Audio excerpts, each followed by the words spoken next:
number of times myself, and you never relax, you never let up until it's all done. Have you seen the HOTSI mailer that talks about all the debt? Basically, I guess, suggests the premise that we already have enough debt, it's not time for more.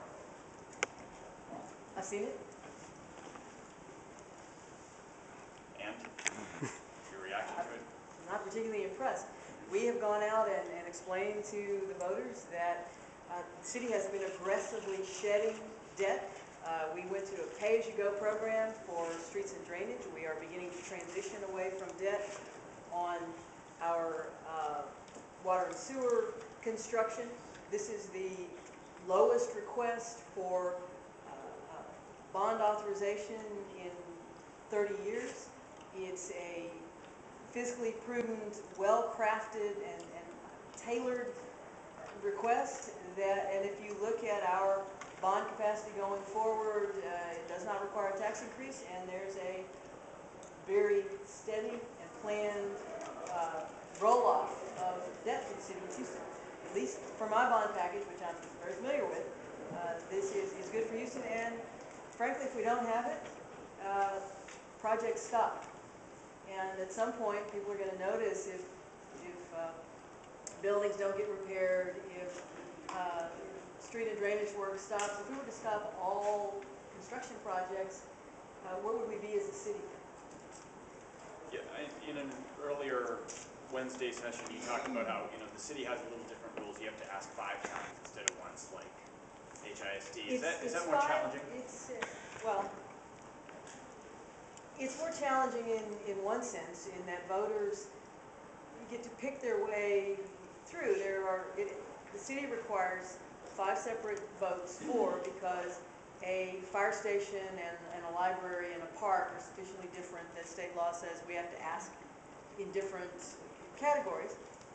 But beyond that, it's not any more difficult. I'm going out everywhere and saying, vote for city bonds, vote for the authorization so that we can continue progress in the city. We have the hottest economy in the United States. We have one of the lowest unemployment rates in the United States. Things are happening in Houston, things are picking up in Houston. We have to continue to put money back into the infrastructure of our city to be able to accommodate the growth that we need as a major global economic powerhouse. Mayor, and there are a lot of folks who only want to look back and stop progress. Mayor, where do you want to go?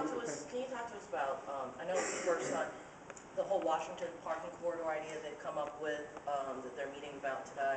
Are you familiar with that? Do you think that's a good idea? I'm not familiar with what the current status is. We've been talking about the Washington Avenue corridor for a couple of years. And Councilmember Cohen has taken the reins on that and is doing an excellent job of bringing the stakeholders in and honing down the issues and moving it forward.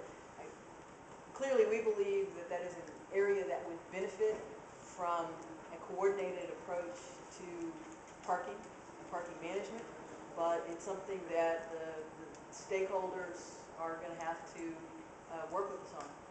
And just picking up on what Councilmember Pennington said, I know like last couple of weeks we've had different neighborhoods come up. It seems like every couple of weeks now, with people coming up saying, hey, I don't want this apartment development and this street's not right, don't grant this. We don't get to say I don't want that business or I don't want that apartment.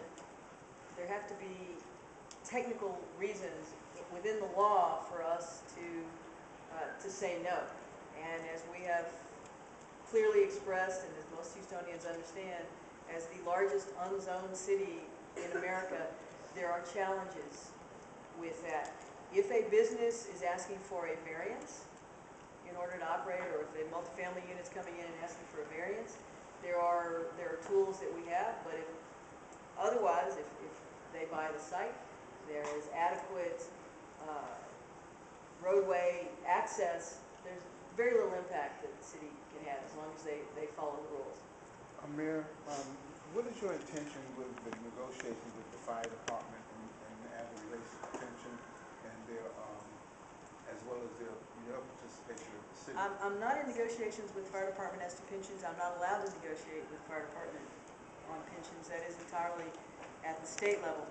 There was an issue that has come up on an interpretation of ordinance, and we had negotiated with the firefighters an agreement, and we're bringing it to council, and then the firefighters decided that they wanted some additional amendments made at the council table, and we don't negotiate contracts, it's certainly not things that are collectively bargained at the table, council table.